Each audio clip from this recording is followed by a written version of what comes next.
नमस्कार, मी विलास बडे. News 18 लोकमतच्या prime time या बुलेटिनमध्ये आपल्या सगळ्यांचं स्वागत. बुलेटिनच्या सुरुवातीला बातमी साहित्य संमेलनाची. माझ्या मराठी मातीचा लावा ललाटास टिळा असं लिहिणाऱ्या कुसुमाग्रजांच्या नाशिक नगरीत यंदाचं 94 अखिल भारतीय मराठी साहित्य संमेलन पार पडतंय. आज या साहित्य संमेलनातील पहिल्या दिवसाचं पुष्प संपन्न झालं. सकाळी ग्रंथदिंडीनं या संमेलनाची सुरुवात झाली, तर संध्याकाळी साहित्य संमेलनाचं औपचारिक उद्घाटन पार पडलं. यावेळी नाशिकचे पानिपतकार विश्वास पाटील, पालकमंत्री छगन भुजबळ, ज्येष्ठ कवी आणि लेखक जावेद अख्तर यांच्यासह अनेक मान्यवर उपस्थित होते. यंदाचं साहित्य संमेलन मात्र मावळते अध्यक्ष फ्रान्सिस दिब्रिटो आणि विद्यमान अध्यक्ष डॉक्टर जयंत नारळीकर यांच्या उपस्थितीशिवाय काहीसं अधुरं होतं.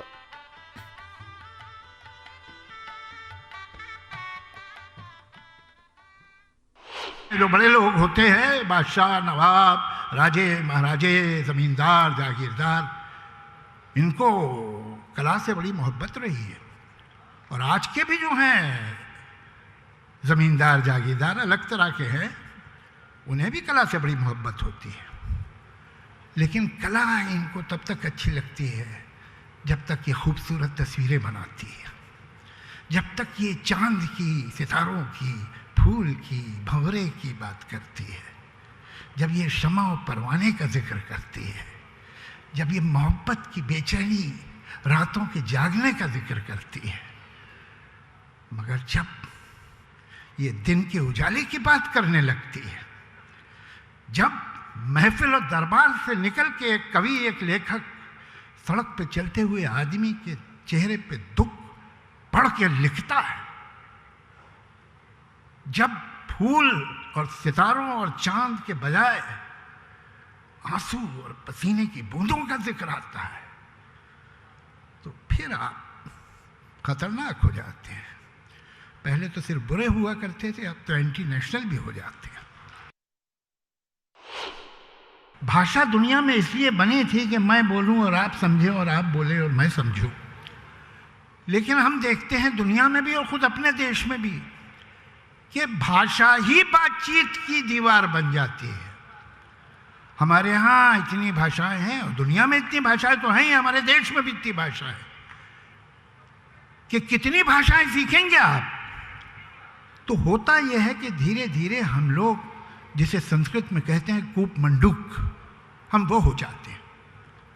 हम अपनी भाषा, अपनी सभ्यता, अपनी, इसलिए कि भाषा सिर्फ बोलचाल की चीज़ नहीं है. भाषा वो गाड़ी है जिसमें संस्कृति चलती है. तो बस हम समझते हैं यही दुनिया है, और हम भूल जाते हैं कि इससे बाहर भी कुछ दुनिया है, इससे बाहर भी कोई भाषा है. साहित्यकार को किसी पार्टी का वफादार नहीं होना चाहिए. साहित्यकार को एक संस्कार का, एक आदर्श का और अपने देश का वफादार होना चाहिए. हम समझते हैं ये सही है, हम बोलेंगे. जिसे अच्छा लगे अच्छा लगे, बुरा लगे बुरा लगे. यह आज़ादी साहित्यकार के पास होनी चाहिए. और सच ये है कि यह आज़ादी चाहे आम नागरिक हो या कवि हो या लेखक हो, वो कम होती जा रही है. कलम ठिठक गए हैं, ज़बान लड़खड़ा रही है. शक्ती हमें मिलेगी एकता से.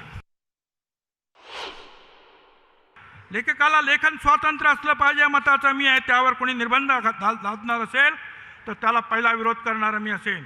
मी एक वाचक आहे. सार्वजनिक जीवनात मी फुले शाहू आंबेडकरांच्या विचारांनी वाटचाल करतो. महात्मा फुल्यांनी दुसऱ्या साहित्य संमेलनाचे निमंत्रण 1885 साली नाकारलं. त्यांचे म्हणणं असं होतं की साहित्यकारांनी जाती निर्मूलनाची भूमिका घेतली पाहिजे. थोडे दिन तरी मध्य वर्ज करा, तोच पैसा भरा ग्रंथासाठी. ग्रंथ वाचताना मनीशोध करा, देऊ नका थारा वैरभावा. महात्मा फुले पुढे म्हणतात, किस्त महम्मद मांग ब्राह्मणाची धरावे पोटाची बंधुपरी. सतविवाह का विनाश सर्व भांबावले, रक्तपाती झाले ज्योती म्हणे. या शब्दात त्यांनी हिंसेचा, रक्तपाताचा निषेध केला.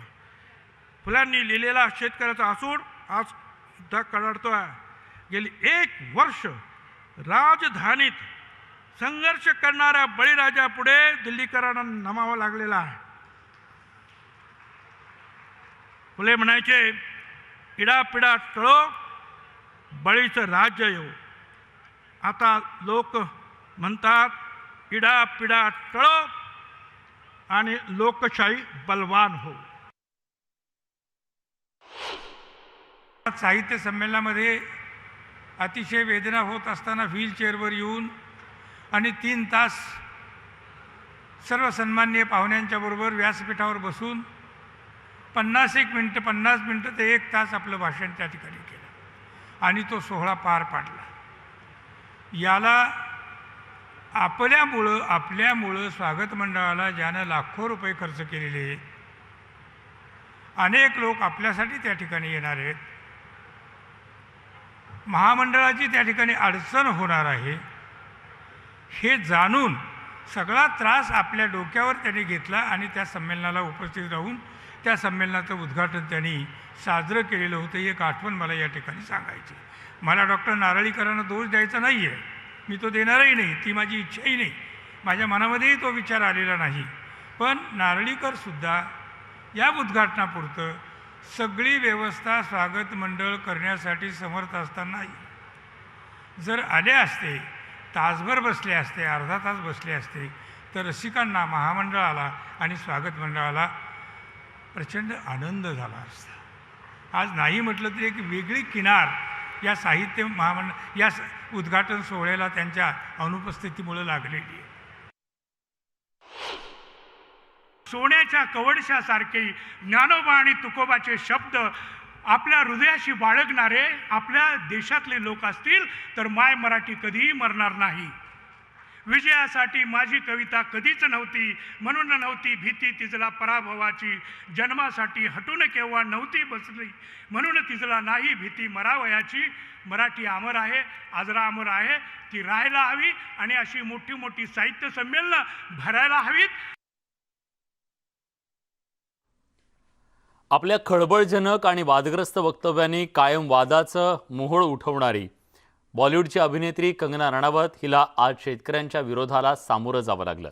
पंजाबमधील चंदीगड उना महामार्गावरून प्रवास करत असताना शेतकऱ्यांनी कंगनाची गाडी अडवली आणि चहूबाजूंनी तिला घेरलं. जोपर्यंत कंगना माफी मागणार नाही तोपर्यंत गाडी पुढे जाऊ देणार नाही असा पवित्रा शेतकऱ्यांनी घेतला.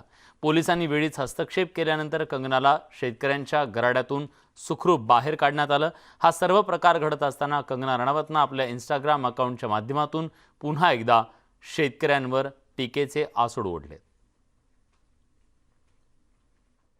इस देश में ये इस तरह का मॉब लिंचिंग हो रहा है सरेआम. अगर मेरे साथ सिक्योरिटी ना हो तो क्या हालात होंगे यहाँ पे और किस तरह से चीजें होंगी. It is unbelievable. The situation here is unbelievable.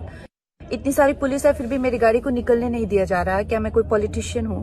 क्या मैं कोई पार्टी चलाती हूँ? What is this behaviour? Unbelievable. News 18 नेटवर्कचा